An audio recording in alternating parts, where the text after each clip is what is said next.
Greetings, dear ones. I'm Kryon of Magnetic Service. My partner steps away. Make no mistake, this message is from the creative source, whatever that means to you. Channeling can come from many places and many sources, depending upon the filters, the veil, awareness, experience. But it all starts at the creative source. How the information gets to the human being in its purity, in its emotion, in its accuracy, in its joy, in its profundity, how it does that is up to the human being. And this is why you see so many variances, so many ways. My partner talked to me about the event he just gave you. There was a time when he wondered whether he was doing it right. He saw others who were able to stand up, walk the stage and not fall over, open their eyes. And it's not his way. He didn't tell you the time that he tried to open his eyes during channel and had to stop. And the reason was this. Part of his process is to know who's here, because I show him. I want him to talk to those who are here, not to seats, to hearts. And some of you know that, some of you feel it. And when he opened his eyes, what he saw were some of the brightest colors and lights he'd ever seen. And he had to stop. It took his breath away. It distracted him so much to see all the lifetimes and the faces flashing before him, to see distractions and energies in every single seat. He overwhelmed with the akash of who was there. He knows better. You don't see him open his eyes when he's in the chair. It's his way. And it's my way. And so this partnership that we have shapes how he channels and how you perceive what he gives you. Channeling is a multi-dimensional interpretation. Spirit does not use human language. Spirit does not use human language. Spirit uses the language of light. Multi-dimensional, not linear. No verbs and adjectives, nouns, none of that. Nothing.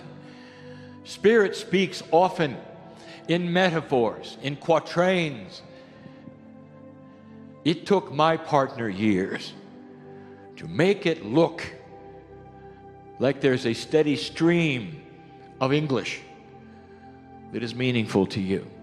He is still interpreting to this day, except now it's part of him.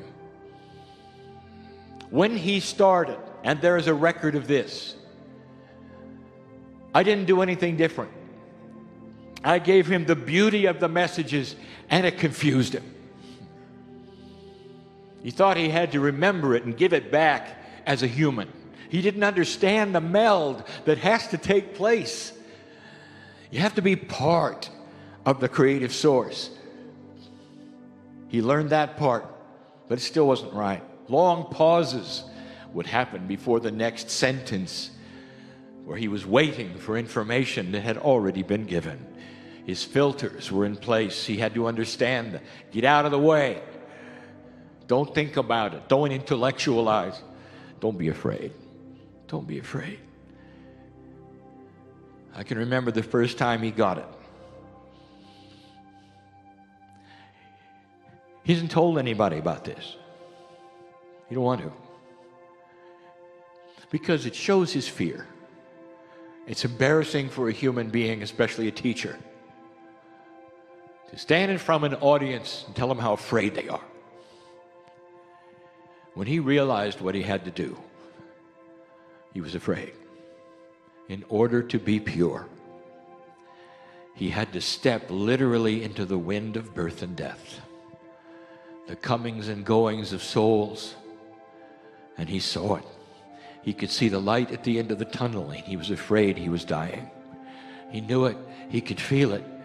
He knew that feeling. He died before. You all have. You know the feeling. And when it happens again, for a moment or two, the human body will be afraid, and then you will remember, and you'll celebrate.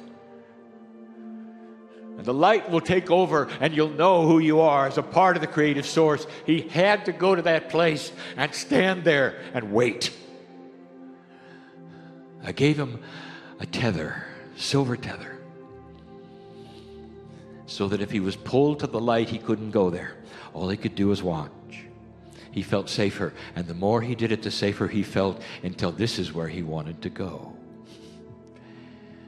A milestone was passed in his channeling career when he wanted to sit in the chair, and he was no longer apprehensive if I would show up or not, if there would be a message or not, and if it would be good or not. All he wanted to do is to get to that place where he was safe and he could see the light and feel timelessness, ageless. He could sense those passing through him who were both coming and going.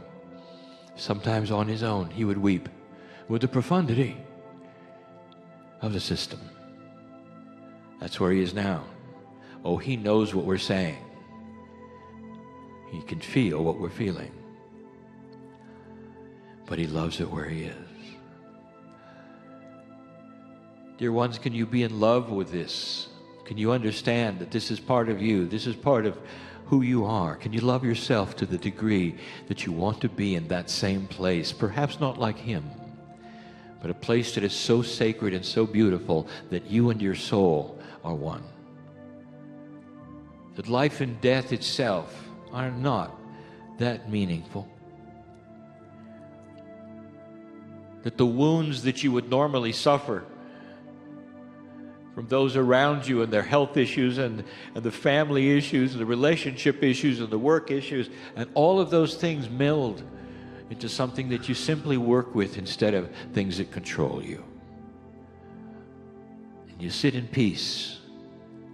You are that you are. There's more. Spirit speaks in metaphors. Now, my partner found this out. Almost everything means something else. Years ago, he asked me to be more direct. I told him I could not be in an older energy. For those receiving would not receive directness as directness. They would see it differently. Now I can be direct. Because you've passed the marker, you're here for a reason, the energy is shifting, and you're ready to hear it. It's about time.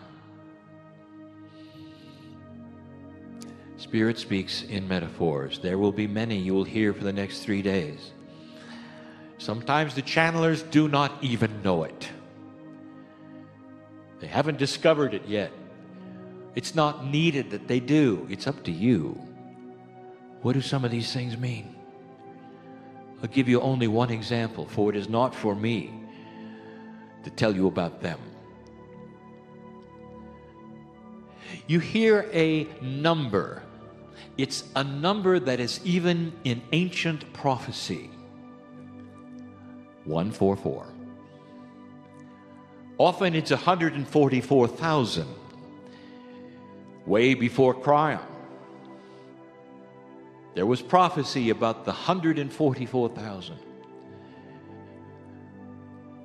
I have given you information about a number called 9944. There are others who will sit on this stage telling you about 144 things. If you hear it, I want you to know that the number itself is a metaphor, not about what is represented that they would say. Even in ancient scripture, 144,000 didn't mean 144,000. That was channeled information. It was about the number. What is the number saying to you? In numerology, what does it mean? Let me just give you a hint. If you're here and you study that which is the sacred energy of numbers, you'll smile. Sometimes it's the only way we have. Giving you multidimensional information and having you interpret it into your language, which is linear, creates issues and problems. But when we give you the numbers, it's easy. 144 is a 9. Is a 9. When you see 9, especially here and now, it is the completion of an age. 9. Things are wrapping up. In some prophecies, this was a scary number. Have you heard of the 666? If you add them up, it's an 18. If you add that, it's a completion of an age. It's not scary. It's not evil. It's a sacred information. You're closing an old energy, and with that old energy, there is darkness, there is evil, there is an unbalance, there is inequity. I'm not surprised that a human being would take the number and then place it upon an entity that was supposed to destroy everything. Do you see what I'm saying? 144. There's more in it. 1. New beginnings. So you have the end of an age, and it could have gone either way. The end of an age. The ancients knew it, the end of the Mayan calendar, the end of the Toltec calendar, the end of the Aztec calendar. They all have the same calendar. Many indigenous saw it, talked about it. It's not new. It's 9. It's the end of the old age. It's the beginning, 1, of the new one. The 4, structure, Gaia, 4. That hasn't been lost on humanity. They're using that and don't even know it with the 4-H club. Where did they get that? 4 is the beauty and the structure of that which is around you, which is Gaia. It's earth energy combined with humanity. You have the beginning of an alliance with this planet like you've never had before, and if you put the 44 together, that is the new number that you are moving toward in the percentage of your DNA from 33, which was the master number. 44 is the new master number of the new human being, which will be revealed what it means when you get there. I'll tell you something. I'll give you a hint. If you take a look at 11, which is illumination, that's when you saw. When you take a look at 22, which is that which is duality, that's when you realized the battle from dark and light. When you look at 33, it was compassion. That's when you started loving each other. And 44 is going to be an earth at peace with itself and wise. 44. I want you to look at things differently, especially when you hear numbers. They mean things. There is so much to read into what you're being given in these 3 days that will not be spoken from the stage. All of this is for a reason. My partner runs these things by me. That's his vernacular. Dear Kryon, this is what we're going to do. What do you think? I always say, what do you think? And he says, don't give me psychological talk. And I look at him and I say, how's it feel? Yes or no? What does the triad of your brain, your heart, your innate say to you when you put this together? Yes or no? Kryon, is this a disaster? Should we not do this? Is there going to be conflicting information? And I said to him, love does not conflict itself.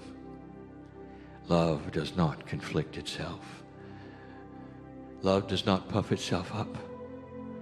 Love is gentle. Love does not give you one message and then take it away. Listen with love. Discern. And don't ask God if it's right, because you are God. Have a nice day. And so it is.